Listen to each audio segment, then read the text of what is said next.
Les vraies voix Sud Radio. 3 mots dans l'actu, Félix, qui sont évacuation, bâillons et cyberattaque. Les manifestants pour Gaza évacués de Sciences Po Paris par les forces de l'ordre. La fermeté restera totale, promet Matignon. Une ligne rouge a été franchie, répond le comité Palestine. Anticor dénonce une procédure bâillon. Le gouvernement met en attente la demande de renouvellement d'agrément qui permettait à l'association anticorruption d'agir en justice. Et puis les gouvernements allemands et tchèques accusent la Russie de cyberattaque. Moscou dément, mais l'Union européenne promet de réagir. Les vraies voix Sud Radio.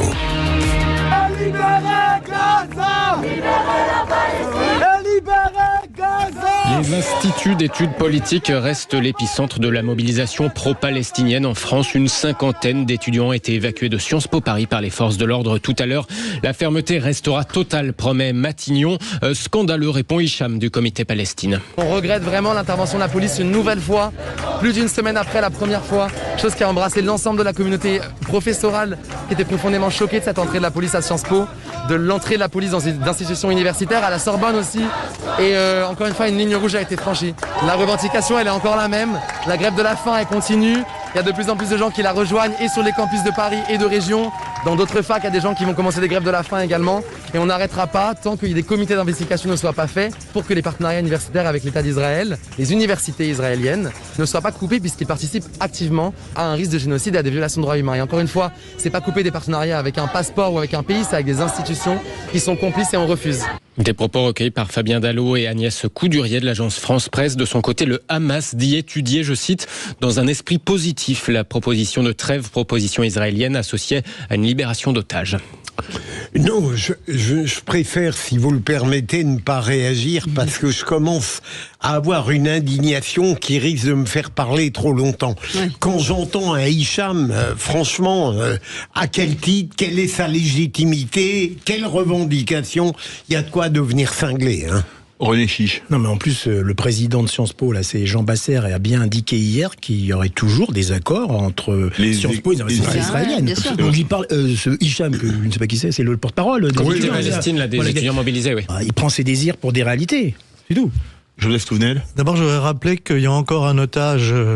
On a appris la mort hier. Oui. Je sais pas, pour ceux qui sont dans la rue, qui ont oublié qu'il y a 3 Français pris en otage par les terroristes du Hamas et qu'il y a eu des centaines de morts massacrés dans des conditions abominables. Et je ne suis pas sûr que ces gens rendent le moindre service au peuple palestinien en mélangeant le peuple palestinien et les terroristes du Hamas. Dans notre histoire, il ne faut pas confondre, par exemple, les Allemands avec les nazis. Mais aujourd'hui, c'est ce qu'ils font. Et c'est insoutenable. Le deuxième mot, bâillon. L'association Anticor dénonce la mise en attente de la demande de renouvellement de son agrément. Oui, attention, c'est une affaire à tiroir. L'association spécialisée dans la lutte contre la corruption, impliquée dans 150 procédures, avait perdu l'agrément qui lui permettait d'agir en justice suite à l'annulation par le tribunal administratif de l'arrêté du Premier ministre Jean Castex. Anticor avait alors engagé 2 procédures, l'une contre cette décision du tribunal administratif et l'autre contre le refus implicite du gouvernement de lui refaire cet agrément, implicite car l'association n'avait tout simplement pas reçu de réponse. Depuis, Anticor a redemandé un agrément, mais le gouvernement vient de lui répondre qu'il mettait en attente cette demande en attendant justement la fin des procédures déjà engagées devant la justice administrative. Autrement dit, ces recours se retournent contre l'association qui, avant tout ça, voyait son agrément renouvelé tous les 3 ans. Anticor et sa déléguée générale Inès Bernard dénoncent des procédures bâillons. On a appris de manière assez étrange, je ne sais pas si vous avez vu, au milieu du mois de février, il y a un article du journal La Lettre, qui était l'ancien La Lettre A, qui nous dit que notre dossier serait suivi très étroitement par le secrétaire général de l'Élysée, Alexis Kohler. Voilà, ça nous étonne un petit peu parce que nous, Alexis Kohler, si je ne m'abuse, est quand même un petit peu conflicté en ce qui concerne Anticor, puisqu'Anticor est à l'origine d'une information judiciaire qui le concerne. Inès Bernard, déléguée générale d'Anticor, au micro Sud Radio d'Alexis Poulain. Moi, je suis à fond pour Anticor, quelle que soit la désapprobation qu'on peut avoir. Elle pallie parfois les carences de la justice. Un contre-pouvoir. Oui. Absolument.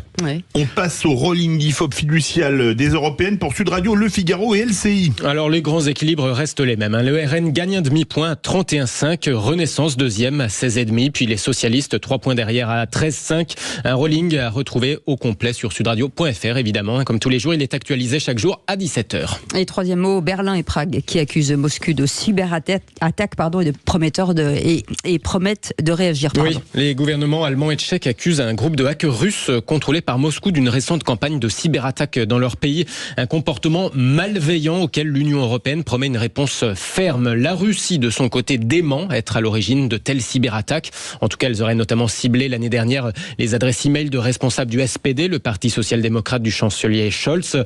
Ciblé aussi les services gouvernementaux, des entreprises du secteur de la logistique, de l'armement, de l'aérospatial, ainsi que plusieurs fondations et associations selon le gouvernement allemand. Merci beaucoup Félix Mathieu.